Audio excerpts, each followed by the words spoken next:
Thumbnail देखकर तो आप यह समझ ही गए होंगे कि आज की वीडियो में हम कई प्रश्नों के उत्तर जानेंगे। आज की इस वीडियो में शिवम जी के कई प्रश्न हैं जो उन्होंने मुझसे बार बार पूछा है, लेकिन समय की कमी के कारण मैं उनका जवाब नहीं दे पाया। तो आज की यह वीडियो उनके प्रश्नों पर ही है। वे पूछते हैं, योगी लोग कौन सी चीज या ध्यान से 200 से 500 साल तक जिंदा रहते थे? क्या वो ऐसा ध्यान से कर पाते थे या कोई अलौकिक चमत्कार था? दोस्तों, आयुर्वेद शास्त्र के अनुसार मनुष्य की आयु लगभग 120 वर्ष बताई गई है, लेकिन वह अपने योग अभ्यास से लगभग 150 वर्षों से भी ज्यादा जी सकता है। और रही बात 200 से 500 सालों तक ऋषि मुनियों के जीवन काल की, तो दोस्तों प्राचीन मानव की सामान्य उम्र 300 से 500 साल हुआ करती थी, क्योंकि तब धरती का वातावरण ऐसा नहीं था जैसा अब है।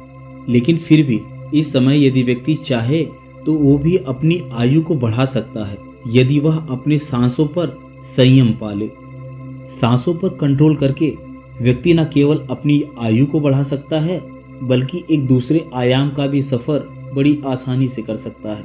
लेकिन सांसों पर ध्यान इतना आसान नहीं जितना हमें प्रतीत होता है। यदि आप सांसों के बारे में कुछ जानना चाहते हैं तो मैंने सांसों पर कई वीडियोस बनाए हैं। आप ऊपर आई बटन पर या नीचे डिस्क्रिप्शन में जाकर सांसों की मेरी वीडियोस को देख सकते हैं और सांसों के रहस्यों में गहरा उतर सकते हैं। तो रही बात ऋषि मुनियों के 500 साल तक जीवित रहने की, तो उस समय के ऋषि मुनि कठिन योग साधना करते थे, यम नियम का पालन करते थे और उन्हें तरह तरह की विद्याओं में महारत हासिल थी। वे अपनी सांसों पर संयम बनाकर उन पर कंट्रोल करके जो चाहते थे वो पा लेते थे। तो यह कोई अलौकिक चमत्कार नहीं, बल्कि उनकी योग साधना का ही फल था। शिवम जी दूसरा प्रश्न करते हैं कि रमन महर्षि कहते थे कि ध्यान या समाधि में गया हुआ कोई सा भी व्यक्ति जब समाधि से बाहर आता है तो उसे वापस विचार तो आ ही जाता है। तो क्या विचारों से हमेशा मुक्ति नहीं मिल सकती? तो इसका उत्तर है नहीं। विचारों से हमें हमेशा के लिए मुक्ति नहीं मिल सकती, क्योंकि हम वास्तव में मानव ही हैं और असल में मानव की यह प्रवृत्ति है कि वह अपने विचारों पर कंट्रोल करने के लिए भी विचार ही करता है।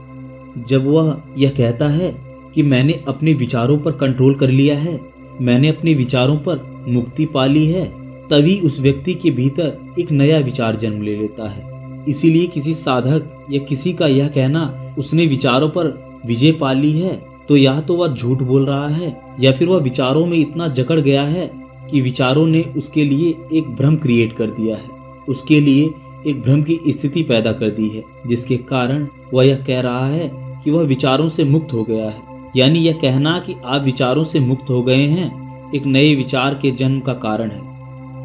तो दोस्तों, हम हमेशा के लिए विचारों से मुक्त नहीं हो सकते। हाँ, यदि हम यम नियम का पालन करें और इस जीवन के मोह से बाहर निकल जाएं, तो शायद हम विचारों से मुक्ति पा सकते हैं। और इनका तीसरा प्रश्न यह है कि क्या स्वप्न दोष या अपने आप होने वाले दोष से ब्रह्मचर्य टूट जाता है? देखिए, ब्रह्मचर्य एक अलग चीज है। ऐसा नहीं कि यदि आपको स्वप्न दोष हो गया है तो आपका ब्रह्मचर्य भंग हो जाता है। देखिए, इस प्रश्न का उत्तर जानने के लिए आपको सबसे पहले ब्रह्मचर्य को समझना होगा। ब्रह्मचर्य का अर्थ है ब्रह्मा जमा चर्य, अर्थात ज्ञान की प्राप्ति के लिए जीवन बिताना।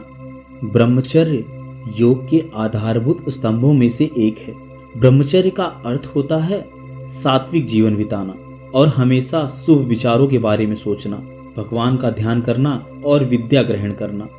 देखिए, ब्रह्मचर्य के बारे में विभिन्न धर्मों में भिन्न भिन्न परिभाषाएं दी गई हैं और इनका परिस्थिति के अनुसार अलग अलग रूप से विश्लेषण किया गया है। तो इसी कारण व्यक्ति का मन विचारों में उलझ गया है। उसने ब्रह्मचर्य को वीर रक्षण का एक रूप मान लिया है, जबकि ब्रह्मचर्य के भिन्न भिन्न रूप होते हैं। और ब्रह्मचर्य किस उद्देश्य से किया जा रहा है, यह भी इसमें एक महत्वपूर्ण भूमिका निभाता है।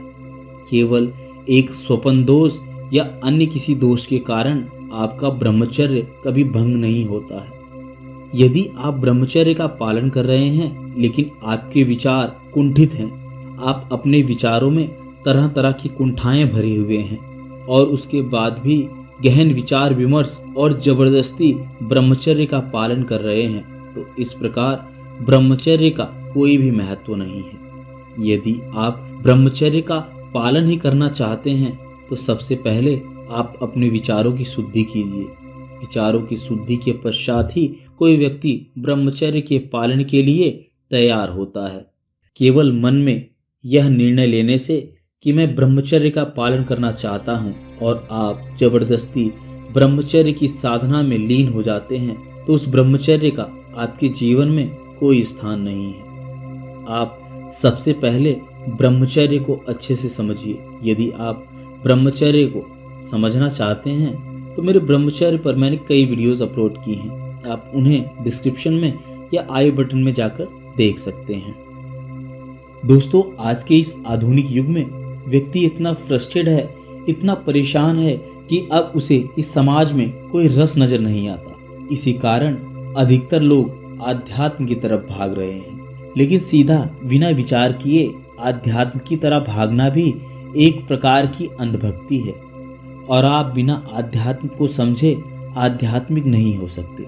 केवल वीडियोस देख लेने से और किताबें पढ़ लेने से यदि व्यक्ति आध्यात्मिक हो जाते तो आज के इस आधुनिक युग में लोगों का आध्यात्म के नाम पर इतना शोषण नहीं होता जितना कि आज हो रहा है।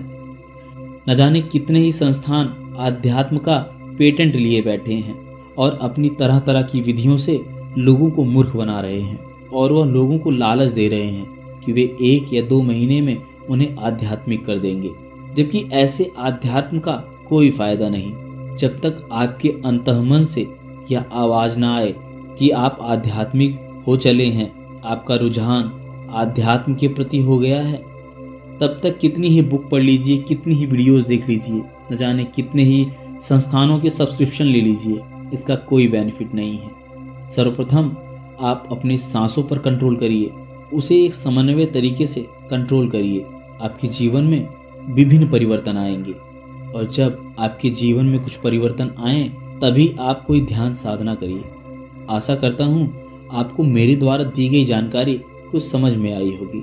मिलते हैं आपके अन्य प्रश्नों के साथ, तब तक के लिए नमस्कार।